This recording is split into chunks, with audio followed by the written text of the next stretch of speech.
welcome you all to the next video on basic circuit analysis. This video will help you in solving the problems related to NPN transistor in a common emitter configuration where we'll be estimating the cutoff and the saturation points of a transistor.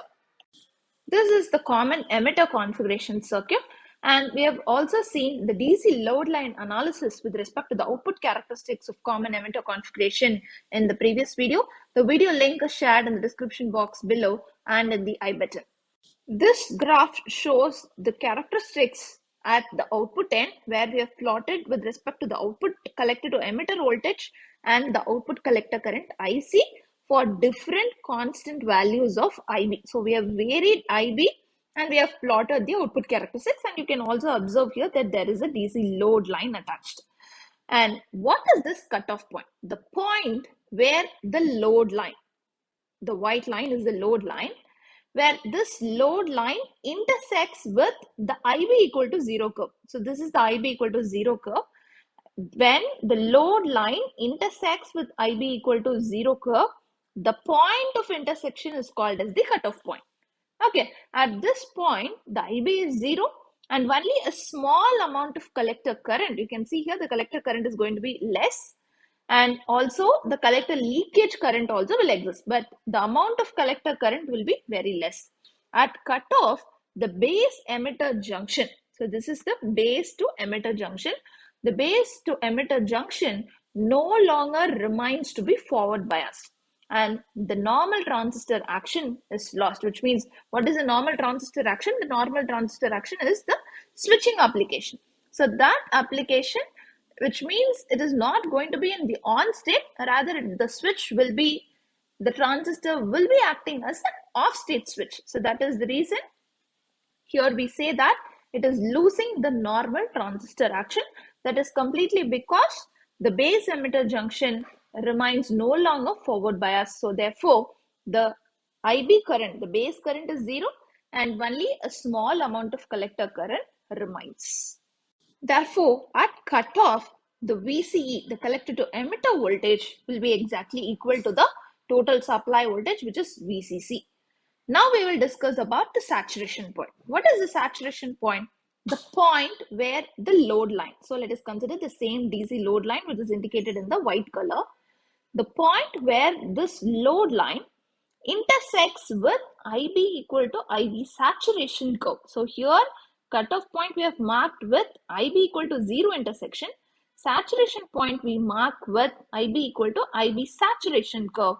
At this point, the base current is going to be maximum, and we know how to get the maximum collector current, because when the base current is maximum, the collector current is also going to be maximum, and we know the maximum collector current remains to be VCC by RC. This we have understood from the DC load line analysis.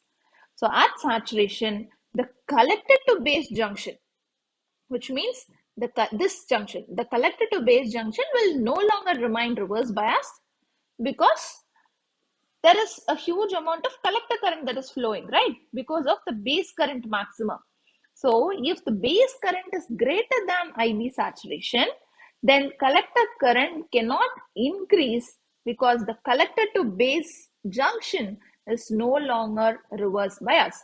Hence, at saturation, as the collector current is also not going to increase beyond a particular value, the IC saturation will be VCC by RC, and the VCE, the corresponding collector to emitter voltage at saturation, will be equal to the knee voltage. This knee voltage, we know that it is going to differ for a germanium transistor and for a silicon based transistor.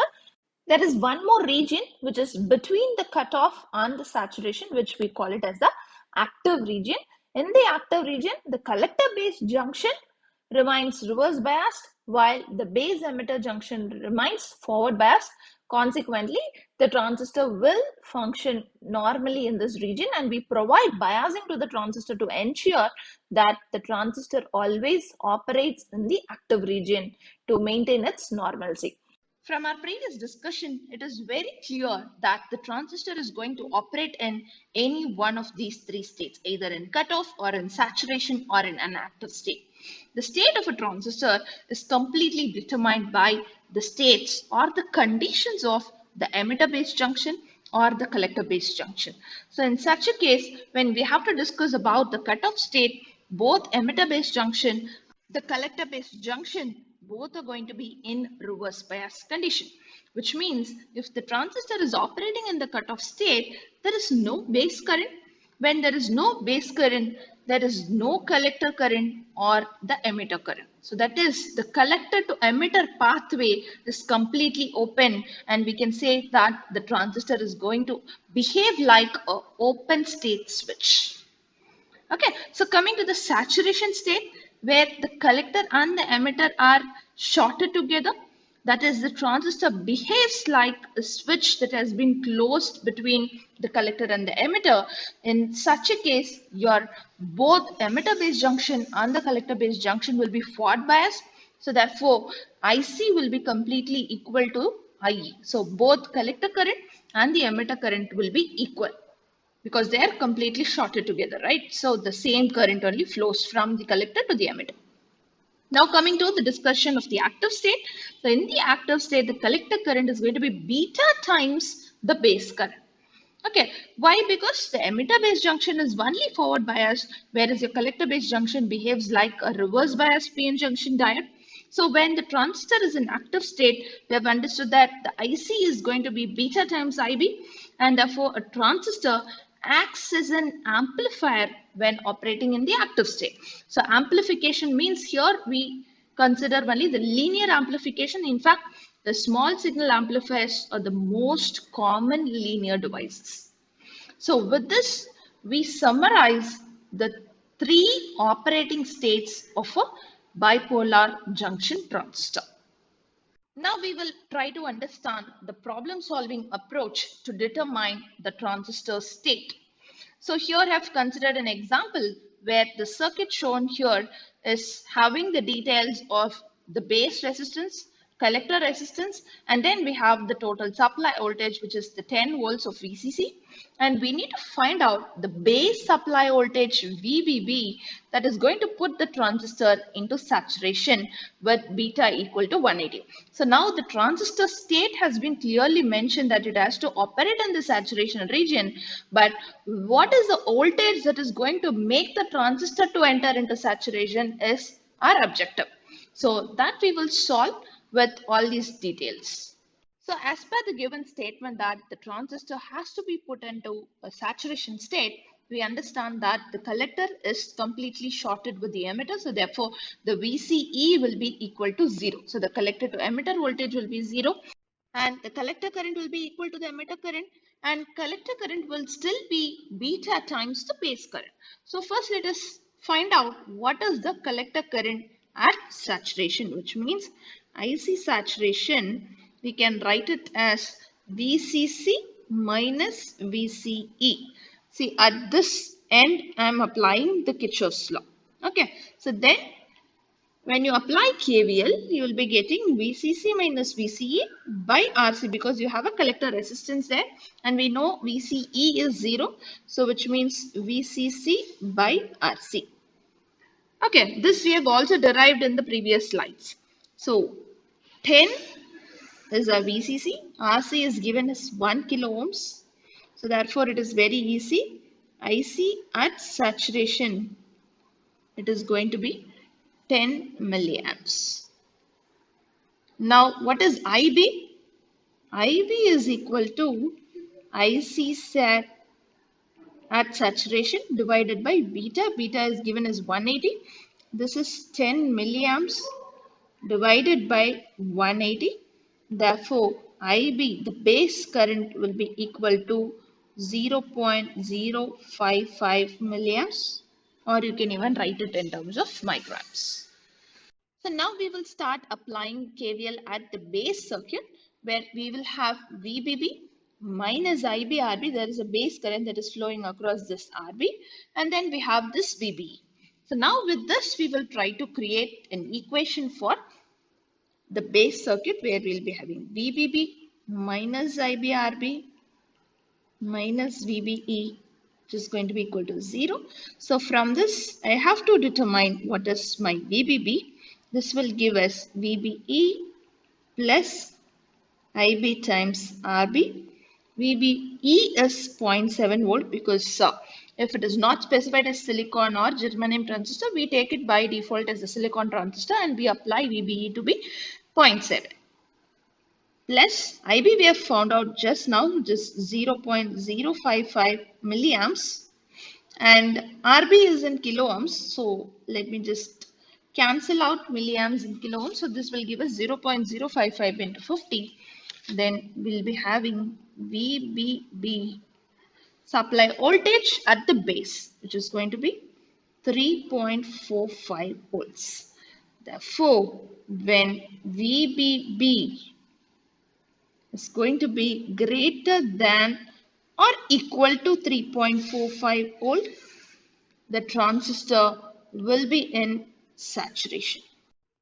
Now we will solve one more problem where we determine the state of the transistor with the given data. So in the previous problem, they have told us to put the transistor into a particular state and we were finding out what will be the base voltage that is going to set the transistor into a saturation state.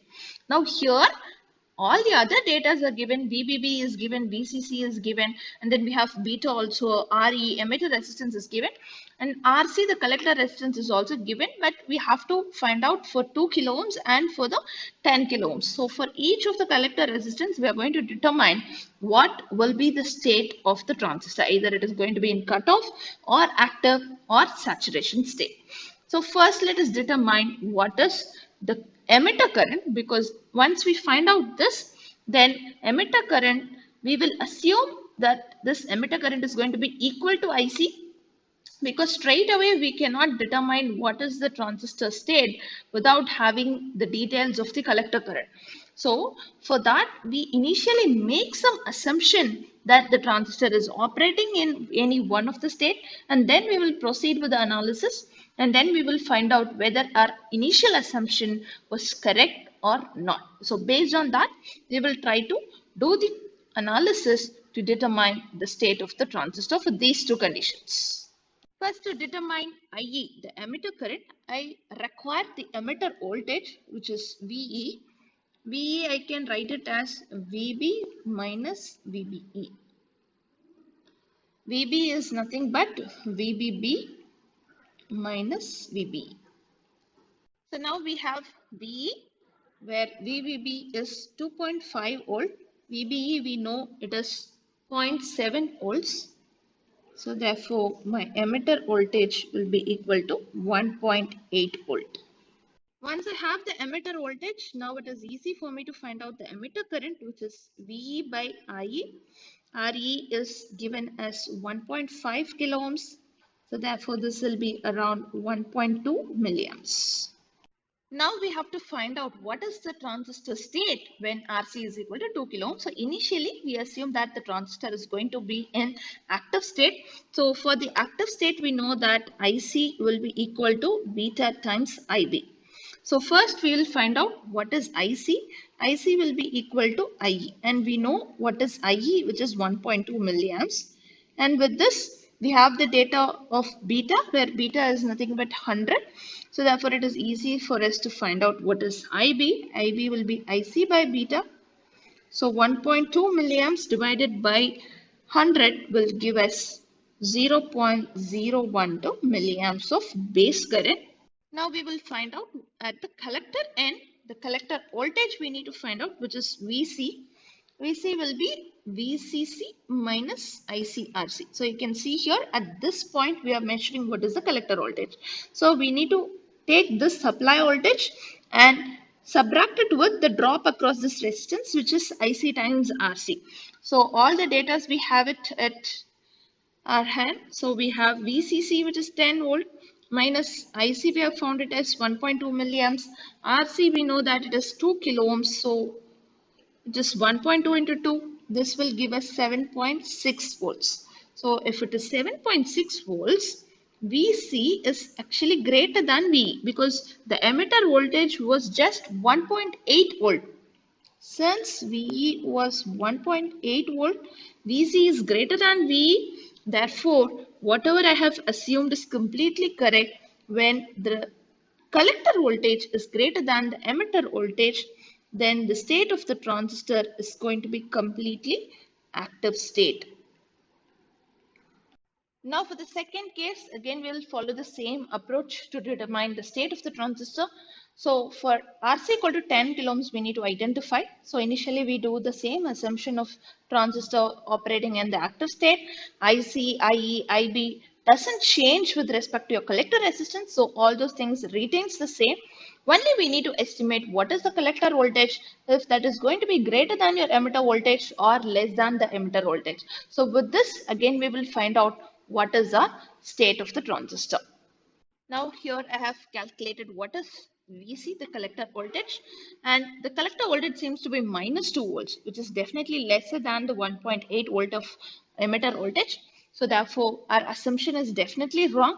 Since VC is less than VE, the transistor is operating in saturation state when my RC is going to be equal to 10 kilo ohms. Hope you all have understood how to determine the state of the transistor, whether it is operating in cutoff or active or in the saturation region.